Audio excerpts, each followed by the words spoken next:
Medical racism? If you're sick, you're sick. What does race have to do with that? Racism has everything to do with how people are treated in the healthcare system. But my doctor isn't racist. Why should I care? Because your doctor isn't the entire healthcare system. Medical racism refers to systemic biases and discriminatory practices that impact the healthcare of minoritized communities. A study showed that 50% of medical students and residents had false beliefs about biological differences between Black and white patients. False beliefs like Black people's skin is thicker, Black people's blood coagulates more quickly, or that Black people have less nerve endings. Those who believed this provided less accurate care to Black patients. Medical racism has deadly consequences, including high Black maternal mortality rates. Black women are 3 times more likely to die during childbirth. In some places, as high as 7 times. And there are literally medical equations that treat Black people differently. There's an equation that assumed that all Black patients had better kidney functioning than any other race. All because of the false belief that all Black patients have higher muscle mass, a lie that justified slavery. It's wrong, it's racist, and it made it harder for Black patients to get kidney transplants. That equation finally changed only in 2021. You don't have to be a doctor or a medical student to care about this. Information about medical racism can save lives.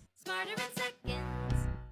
I'm watching this clip of a Black mother, and I will show you this, in active labor at Dallas Regional Medical Hospital in Mesquite, Texas, and my stomach is in knots. She is screaming, she can't sit, she's doubled over in pain. Anyone with eyes can see she is in active labor, and instead of being taken straight to labor and delivery, she is stuck in that waiting room for over 30 minutes while someone registers her like she's checking in for a dental appointment. So here's the clip. When's your due date? Right now. Is your due date September 11th? What? How many times have you been pregnant? 3. This is your 3rd pregnancy? Yes. You have 2 babies It's at in home? my ass. You have 2 babies at home? Who's your doctor? Lang is her doctor.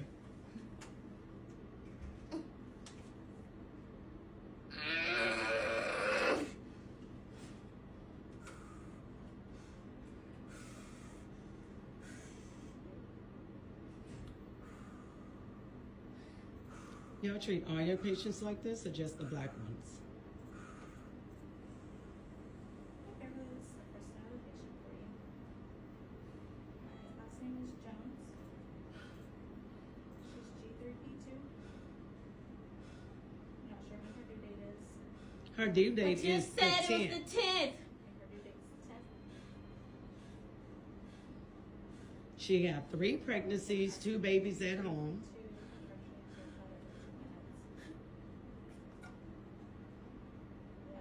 I bet y'all listen next time. When you found out you was delivering at this hospital, your ass should have changed doctors.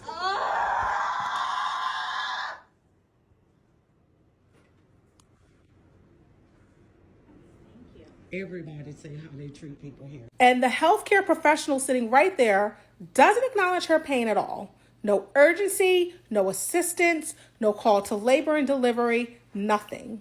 12 minutes later, she delivered her baby. 12 minutes. So that tells you everything and exactly how close she was when she was left out there in agony.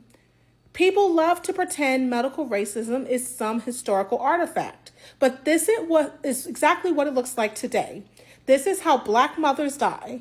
Our pain is dismissed, our symptoms are minimized, care is delayed until it's almost too late, and then everyone acts shocked at the maternal mortality statistics. There is absolutely no universe where this is acceptable patient care. Active labor at that stage is an emergency. She should have been immediately transferred to labor and delivery, full stop. And if this is how she was treated before delivery, imagine how she may have been treated postpartum. And that is truly what scares me. I hope that this young lady and her baby are safe, but this cannot keep happening. Black mothers deserve better, and the system knows it. It is long past time to root this out entirely. Well, because we want to make sure we're doing the right thing for your wife, but we By haven't been able getting to. security? What is security going to do with my wife? And I'm trying to get her out here to a specialist. What is security going to do? Okay, well, we But have just- everything but in just- the letter. but just What's her so- name? So we will. Wait, what's your name, ma'am? What's the point? I mean, Ma'am, what's your name? This is a continued. What's her name, Dad? Who are you? Yeah. Lisa. Oh, Lisa. Yeah. Who can I use to file against you? Who can I complain against you? Oh, we already received it. No, I said, who can I complain against you? If I have a complaint against you, who can I talk to? So I can write that down. If I have an issue with the patient's advocate, who can I call? Transfer out of this hospital. I'm asking you a question. Okay, I'm listening to your father. Okay, I'm asking you, who can I complain to when the patient You already advocate? did. No, who can I complain to? Who can I complain to? Commissioner, we'll file a complaint because basically she's trying to provoke. Yeah. Sir, I'm not. Yes, you are. And her provoking. Yes. I'm really trying to request for my wife to Yes. see a specialist. Yes. Because you guys are not going according to my request. Mm-hmm. You're sending in security guards. You're giving me bogus letters that's not accurate. Mm-hmm. And nobody, and everybody. And the patient advocate is not advocating for us, because look, see how they call security on us? My mom is sitting right here. My mom is sitting right here unattended for, and patient advocate is bringing security with us. Is this advocating for the patient? This is my mom. She cannot speak, and then she's bringing security up in here. Today is August the 16th, 2024, and you saw what the patient advocate did. The patient advocate is coming up to our room, harassing us on this floor, and that's what they're doing. They're harassing us in the hospital. We're in the hospital trying to get some stuff taken care of. That's it. Most High is good in heaven. The Most High in heaven is really good. And my mom, she's 67 years old. My mom is 67 years old, and the patient advocate is not advocating for my mom. She's 67 years old and can't even speak. And there she's for the hospital. And I never got a chance to complain. But it's all right, just like the Father told the children of Israel when they were in Egypt to let his people go. And it took some time for Aaron and Moses to reconcile the differences that the taskmasters in Egypt was doing against the children. And he was able to see those burdens that they were putting on his family, a family of God, And that's what that is. It's all right. The Most High is good. He reigns on the just and the unjust. But you saw that. You saw how the patient advocate came in with security. My mom and my dad is 67 years old. My mom and my dad is 67 years old. They're elders. These are elders. And this is the hospital that they brought my parents to. That's why we wanted to transfer so we can go to a place. We've been dealing with civil rights and all of this, of our rights being violated. And here we are in 2023, and we still are being met with discrimination. Us as Israelites, all we wanted was the standard of care. That's it. And the patient advocate is not even advocating for us. She never came to us and asked us what we needed or anything. The hospital is using her and security to mess with us, and that's not right. But that's all right. No weapon that's formed against us shall prosper. Every tongue that rises up against us in judgment we shall condemn. This is the heritage of the saints. This is Isaiah 54:17. And that's not right. That's not right for them. We tried to get the CEO and Jennifer and the administrators to talk to us in regards to what's going on to Laura Roberts and 404, but they don't want to do it. See, that's what the patient advocate has done. And my parents, they grew up in the 50s and the 60s. They seen this. And here I am. I have to see it now myself. We're not progressive. We're in 2023. We're not even progressive. They got my own people in uniform treating us like we're criminals and we're in a hospital. There's no patience that is being met with this type of opposition. My dad is 67 years old. He's an elder. And that's not right. That's not right at all. And I want this hospital to be exposed for the things that they're doing against my parents and unrighteousness. My mom is 67 years old. She had 2 strokes on July 25th. And ever since they brought us in here, we've had people like Milton want us out, tell us to get out of here. She wasn't even here for a day and put in a transfer. And we just want everybody to look to see what's going on instead of harassing us. This is a hospital. But hey, what do you expect? What do you expect from a people who don't serve God? What do you expect for a people that's ungodly and don't know the truth, but they're full of hatred and evil? That's evil for the patient advocate to approach my dad. My mom had 2 strokes, and we don't even know why, and she's laying there. And all we ask for is a doctor to come in and explain to us what happened to her brain, why you didn't feed her, Why are you messing with her feeding tube? My mom didn't eat for 5 days. They put a tube in her nose and they put it in correctly. So they think they can use security to intimidate us, to not even hear what we're saying, to address our concerns. That's why I said I want to file a complaint against the patient advocate, because the patient advocate is not listening to us. She's working for the hospital and having security, my own people, come against me. And all we want, we're not violent people. We're peaceful people. We're the children of God. God said we got to be peacemakers. And it's not right that they're having my people do this in uniform, but I know this is his job. He got to do his job. Okay, you got to go. Okay, right. Okay, Dad, go ahead and take care of your business. I'm glad you handled yourself right. The patient advocate did not advocate for you. She got the security. What?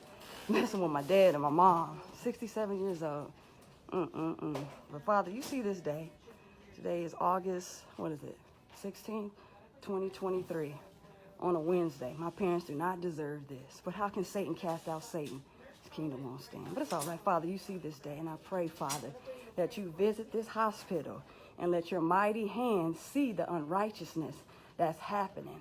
Security guards, they got security guards on us. Patient advocate is harassing my dad. That's harassment. All because my dad wants to. Did you know that a doctor is more likely to amputate your limb if you are Black? I provide patient advocacy tips and how to navigate the healthcare system in order to stay safe. And one thing that isn't talked about enough in general is racial disparity within healthcare. I did a research paper in college about racial disparity for Black pregnant women. And Black infants' mortality is 2 times higher than white.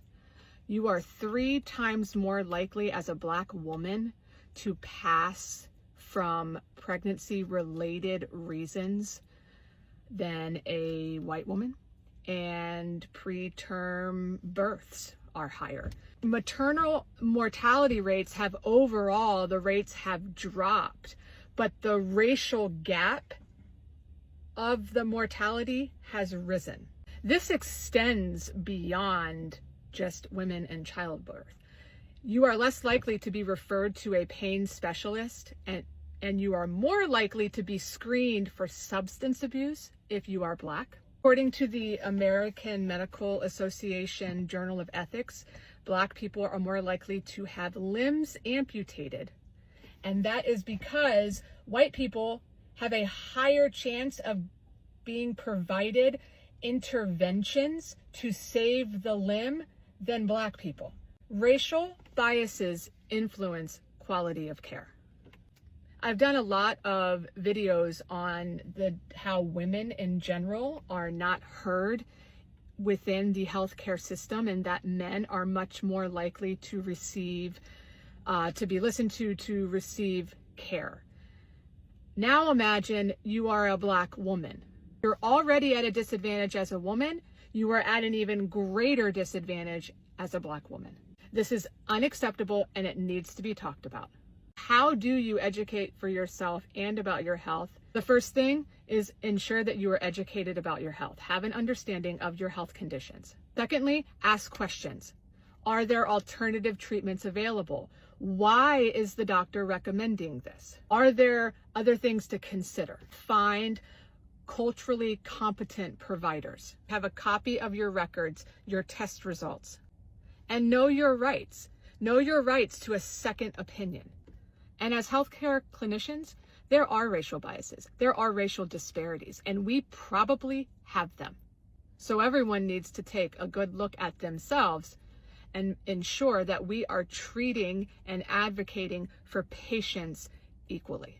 My son coded, and I come to ask to see my child. I said I'm waiting right here for my child at 6 o'clock, which makes no sense. That I gotta drive all the way home, come all the way back out here. And y'all gonna call the police because house manager said this. Because I said I'm gonna transfer my son.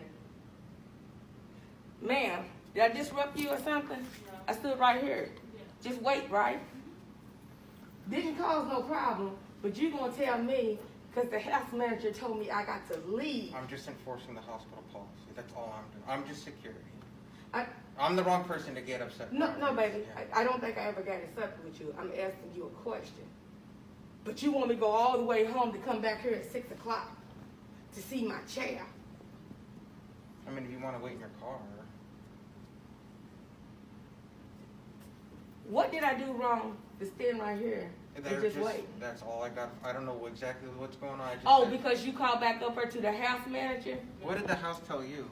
The house told me that when they're gonna allow renovation hours, she would have to basically wait till hours. But also, I called ICE, the second floor, and someone supervisor is supposed to be coming down here to talk to her. Are they going to send her on her way? No, a supervisor is supposed to be coming down to talk to her. What time was that? It was like 4 something. 4:14. So I asked you what time, and you said 4:18. So, what sense does that make? It doesn't. It doesn't make sense. It makes no sense. Because I understand you're upset and you have a child up there. So I'm just going by what house told me. So This whole thing just doesn't make sense. this whole thing don't make sense. But I gotta follow what I was told to. So. So supervisor's supposed to be coming down from the second floor to here. Yeah, why didn't house tell me that? I called house separately, and then I called them as well. And I think they talked to house and the second floor had talked as well. And basically said the same thing. But supervisor still has it to come down. What floor was that on? Second. Second floor? Second floor. I'll go up there. Okay, thank you. Racism in the medical profession has been killing black people for centuries. Let's take kidney or renal failure, for example. Black people are 4 times as likely to suffer from renal failure as white people are. But we're often diagnosed much later than other racial groups, and it takes much longer for us to get on transplant lists. Why is that, you ask? Because the actual test to determine kidney function is racist. I'm Dara Star Tucker, and this is The Breakdown. Now, it may sound strange to call a test racist, but it's 100% true. And the Oregon Procurement and Transplantation Network Board just outlawed the test completely. And not only did they outlaw the test, but they also recalculated the wait times for all black kidney transplant candidates and had to move a bunch of them to the front of the line because the severity of their renal failure had been grossly underestimated. It's kind of an unprecedented move by a medical board to enact restorative justice where clear medical racism was at play. Now, how does this happen? How do you develop a racist kidney failure test? Well, about 20 years ago, researchers finally developed a fairly reliable test for evaluating kidney function called EGFR. The test evaluates how efficiently a person's kidneys move a waste product called creatinine from the blood. They noticed that the study participants who were black had higher levels of creatinine in their blood, even when their kidney function was operating at the same level as their white counterparts. The conclusion they drew was that those black participants had more muscle mass, since people with higher muscle mass make more creatinine. Now, testing creatinine levels is not a perfect indicator of kidney function.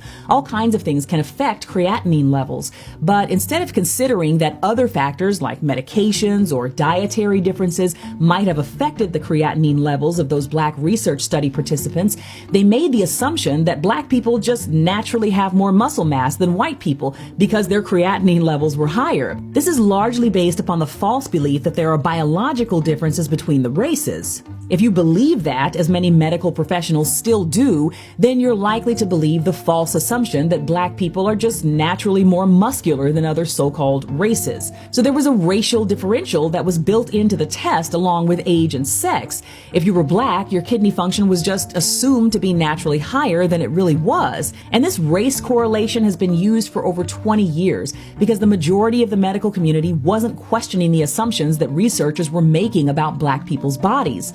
It's estimated that the test made black people appear to have kidney function that was 16% higher than it actually was. which means that for 20 years, Black people have been diagnosed with kidney failure at much lower rates than what they should have been, and they've been told that they didn't qualify for a kidney transplant even when their kidney function was at an identical level to a white person's. Human genome studies have shown that there are no inherent biological differences between the so-called races, but many Black people have suffered and died because this racist practice was just baked into the medical system. When we talk about systemic racism, this is what we mean. Institutions are often set up to devalue, dismiss, and deprioritize Black people, not because you have hood-wearing Klansmen or neo-Nazi skinheads at the helm, but because you have a handful of well-meaning researchers unaware of their implicit biases who are unconsciously applying their assumptions about race to their work in a way that has proven detrimental to Black people. The Organ Procurement and Transplantation Network just approved eliminating this race-based calculation in 2022, and in 2023, they required that kidney transplant programs reassess their lists and make the necessary adjustments to reprioritize any Black patients who were disadvantaged by the racist test. Their Minority Affairs Committee, led by Dr. Nwamaka Inanya, is leading the charge to come up with a more equitable equation going forward. This is truly an unprecedented move by a major medical body to acknowledge wrongdoing and to take steps to alter its course. Let's hope that this decision sets a precedent going forward for the medical community at large.